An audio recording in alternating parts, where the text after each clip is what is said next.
Good morning, everyone, and welcome to Morning Reflections. I'm glad you're with me this morning. It's good morning. Let's dance. Okay. So apparently you could hear that. Okay. I Every day's a good day if you start it with a big band. And Glenn Miller is one of my family favorites, and it's always been kind of my comfort music. So, not that I need comfort today, because today is going to be glorious.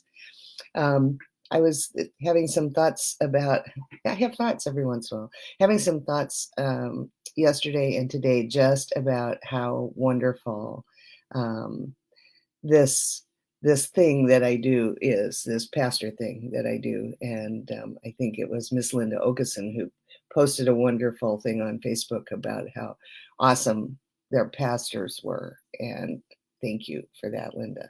And I posted as a response, I'm an awesome pastor because you guys are awesome people. And I really, truly mean that. That has been a privilege.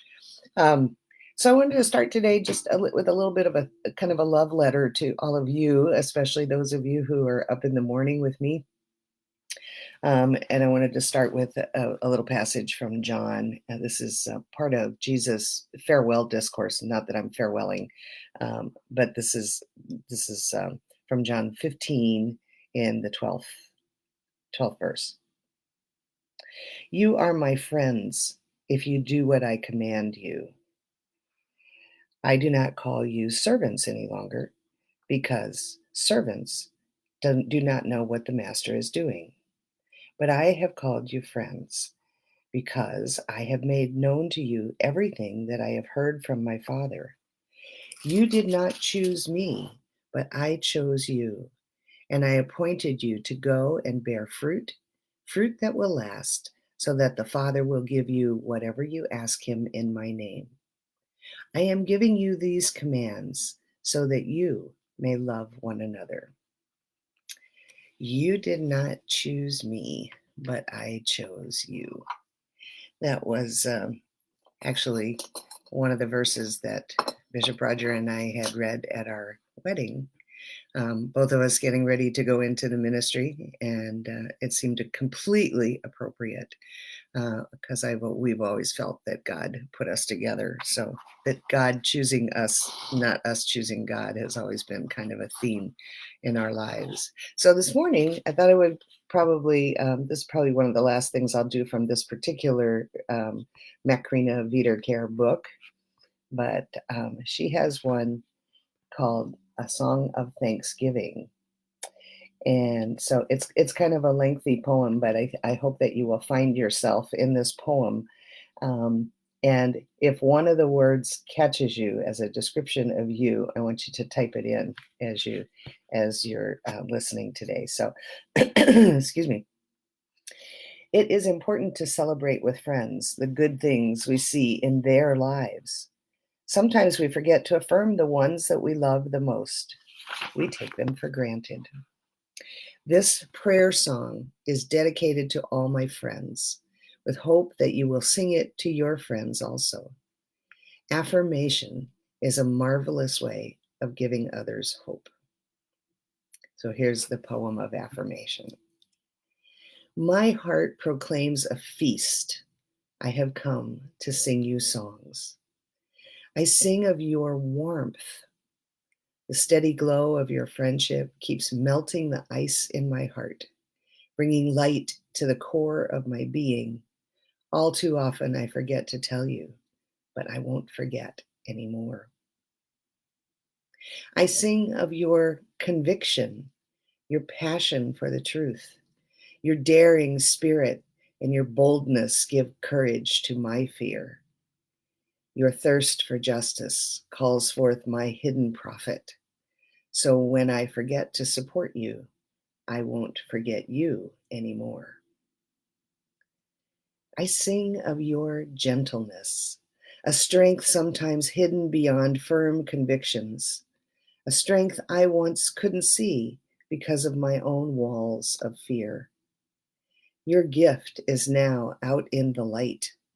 The veils from my own eyes have been lifted. I celebrate your gift of gentleness and encourage you to hold it dear. I once forgot about its home in you, and I won't forget anymore. I sing of your conversion.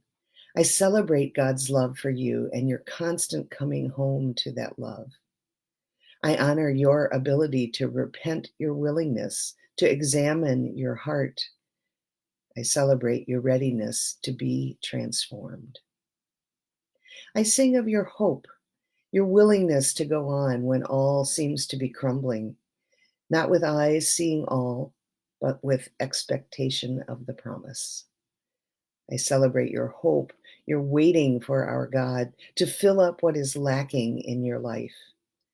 I promise to be part of your hope and to stand on tiptoe beside you. Sometimes I forget you need me there. I won't forget anymore. I sing of your love, your life spilled out, that jar of perfume that is you, poured out over Jesus, poured out over me, and over all who pass your way. Poured out joyfully at times, reluctantly at times, but poured out all the same. I celebrate your love, your emptying of self, your life poured out, I celebrate. Sometimes I forget about your love, but I won't forget anymore. And finally, I sing of your forgiveness, your loving me anyway.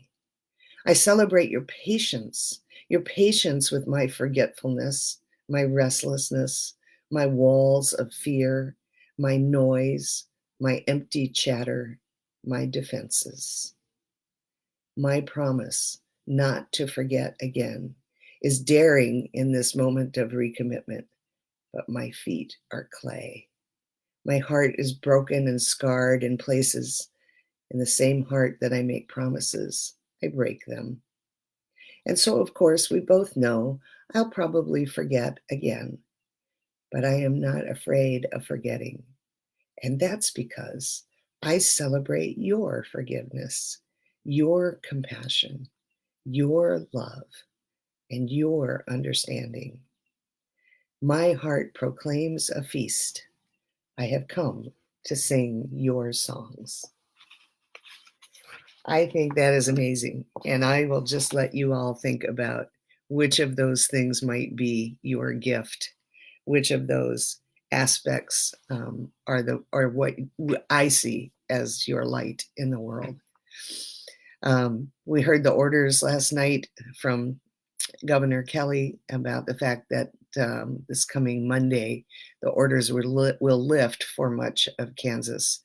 And my first thought was, no. I'm getting a little too comfortable probably in my little cocoon here. And I don't know if you're um, feeling that same comfort level in your cocoon or if you are um, in the place where you just can't wait one more day. However, I think she's done a wonderful thing in letting us come out in phases, a little bit at a time, and then come home again to our safe places. And I know Johnson County is under a little stricter guideline, a little stricter as far as we will stay on the stay-at-home order for one more week. So until the 11th, I believe it is. And then we begin the phased coming out. So it looks as if we will not be able to do in-person worship till sometime in June.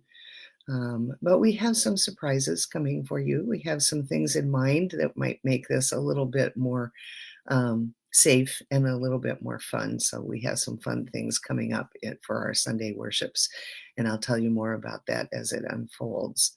But for now, we will continue, and we will continue. I think the staff and I have decided that we will continue to offer this live stream worship as well as when in-person worship continues for those who are not able to be with us, for those who are shut in or just are the ones who should not be coming out in this until a vaccine is found. So I celebrate all of you and everything that you have given to us, to the staff, but especially to me in this time of staying at home and kind of feeling isolated, even when you're not really. So, truth, justice, boldness. Exactly. That is definitely you, Nikki Cobb. So, anyway, the point, your homework today is to think about one of those friends that you have, one or two maybe, who have supported you through hard times, who have um, kind of done that thing. I remember there was a quote from somewhere in my brain. I can't remember who did it, but it was like, a friend is the person who takes the wheat of your life and gently blows away the chaff so that the grain might appear. I always thought that was kind of cool. So you have all done that for me during this kind of strange and unusual time. So that's what the poem was about today, and that's what I wanted to share with you. So here is another Philippians passage, Paul's letter to the Philippians, to close out our day today. And happy May Day to all of you. If you were not a Camelot fan in the 70s, some of you I know weren't born yet, but the movie Camelot, there's a wonderful song in Camelot called um, "The Lusty Month of May."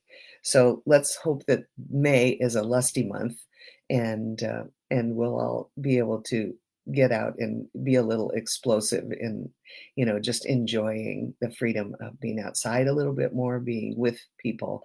Um, Not still as close as we would like, but to the times when the doors open just a tiny little bit. So here's the final prayer for today, the song of thanksgiving from Philippians 3. Sorry, Philippians 1. I thank my God whenever I think of you, and every time I pray for you all. I always pray with joy for your partnership in the gospel from the very first day up to the present. I'm quite confident that the one who began a good work in you will go on completing it until the day of Jesus Christ comes. It is only right that I should feel like this toward you because you have a place in my heart. So that's our thoughts for today. Reach out to a friend who has supported you and give them great thanks. And remember that you are a friend and you have a friend in me. I sing a little Woody song. Um, just remember that that there are so many people who depend on you and that you depend on so many people. So today is a day to reach out and give thanks.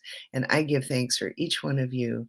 And I will, and yes, Kathy, hey, I do remember May baskets, and I'll expect one on my porch today, Kathy. So, no, just kidding. But anyway, thank you so much for being with me today. I will see you on Sunday and then again next Monday as we continue to reflect together in the morning. I love you and I miss you.